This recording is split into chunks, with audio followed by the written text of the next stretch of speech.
Is it time for recess yet? I'm so glad you found time to join us here on the Childcare Directors Chair, where Erica Sacoccio shares her best practices that she's refined through her passion of directing childcare centers over the last 23 years. From parenting interaction, systems to save you time, money, and stress, to profitability. She shares it all from the Childcare Directors Chair. Hello, Erica Sacoccio here from the Director's Chair, episode number 2. It is a Monday night. I'm not sure of the date. I think it's the last Monday of February. I am here at Family Tree. I'm in the early young preschool program, and I'm making this video to help my staff prepare for their QRS visit. Our window is in probably about 6 to 10 weeks, so I am doing some preparation to help our teachers get ready. During that process, I posted up a video on our Facebook page, and there were lots of questions around circle time and setting up classrooms and just general questions. So I thought this would be an easy opportunity to talk to you all at once about my thoughts. Now, there are many schools of thoughts, there are many theories, there are many teaching philosophies. So I'm not saying my way is the only way. So I would like to say that right now. Also, as we go through this classroom, I'd like to say thank you to Miss Haley and Miss Amanda for allowing me to use their classroom. They have done zero preparation to get ready for their Bright Stars visit. So the classroom is not set up at a 5-star level yet, but we're going to work on that over the next few weeks, and we'll shoot our next video in this room as well once it is ready so we can see the differences. A lot of the conversation was around circle time and making children sit and comply, or should they comply? Is that not following the rules, or is it following the rules? So in a play-based program, there are two things. There is definitely structure. It is not a free-for-all. However, children are able to select the areas in which they like to explore and discover. So with that being said, I'd like to maybe propose some other opportunities or different approaches that you can use during your group time, so that the teachers and the children get the most of that opportunity.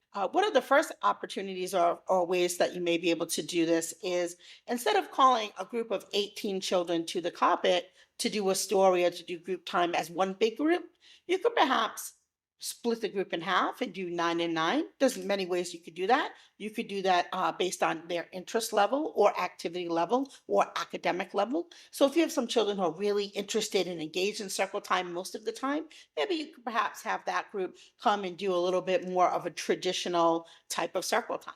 If you have some high energy children, you may want to modify that to meet the needs of those children by having some more movement type of activities during circle time. It is okay to do that.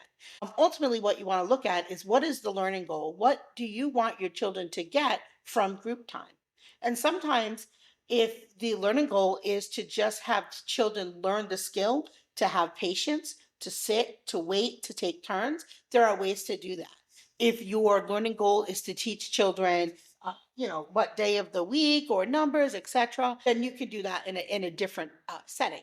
What I think is, when you have a mixed age group, especially when you have children who are very young, in this particular classroom, you have children who just turned 3. They've been 3 for about 2 weeks. And then you have children who are 4, who are ready to move over, but haven't moved over yet because we haven't had graduation. So they are on very different ends of the spectrum. How can you teach them the same in circle? So it is a little bit more challenging to do that. So the expectation of having children who just turned 3 to be able to tend to a task as long as children who are 4 is unrealistic. So how do we make sure that we meet the needs of our students? So we have this beautiful circle time area here. It's very traditional. To be quite honest, during a Bright Stars visit, they're not going to want to see a lot of this. They really feel that unless it's super interactive and led by children, it doesn't benefit the children. So if you do have children who are academically at that level, they can run circles. So what do I mean by that? So perhaps, instead of the teacher saying, okay, boys and girls, what are the days or what are the numbers? And it's okay if it's not on me. What are the days of the week? So we could have the children do that and ask their friends, or use the pointer, or take down numbers. Instead of putting up numbers, we could take down numbers. So we see here there's 25 days. If we're looking to see if children recognize the numbers, we could have Susie come up and say, Susie, can you take down the number 6? Or can you take down the number 8? Traditionally, we'll have like, what day is it? Can you find it? Can you put it up? So there's multiple ways to find out if children have number recognition, if that is your learning goal. So ultimately, most folks, when they're doing these days of the week, is for number recognition. Another thing you could do is you can mix up the numbers and see what children academically will know that 1 comes after 2, and then 3, and then 4. So again, always go back to your learning goal of why you're bringing children to the circle area. These tasks can be taught anywhere within your classroom. It doesn't necessarily need to be in large group. It could be in small group. It could be one-on-one.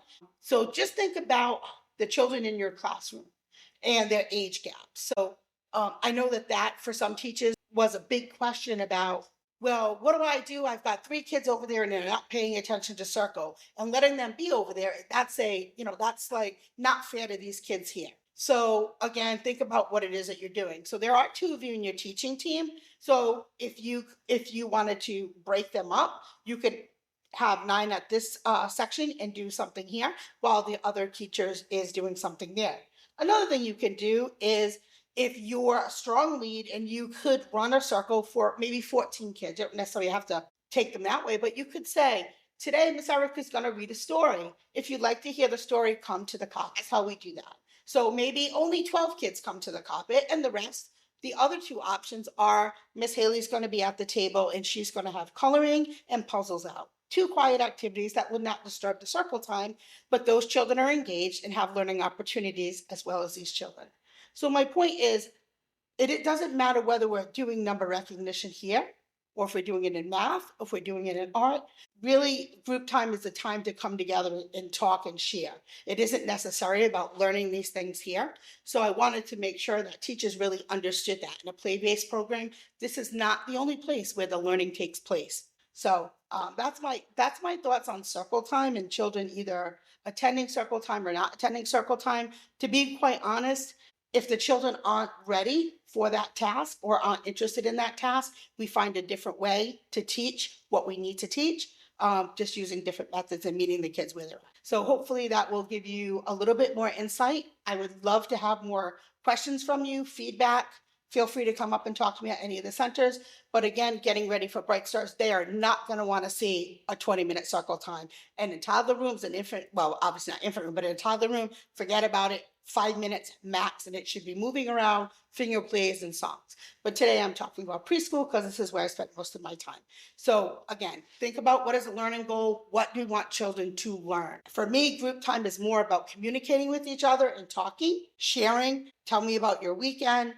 Tell me what favorite fruit or vegetable you like. To me, it's more of an opportunity to build relationships and have conversations than really do academics. Well, all the cute little kiddos have been picked up and it's time to go home. And that'll do it for another episode of the Childcare Directors Chair. Please leave a review so Erica knows the information is helping you to manage and improve your childcare centers.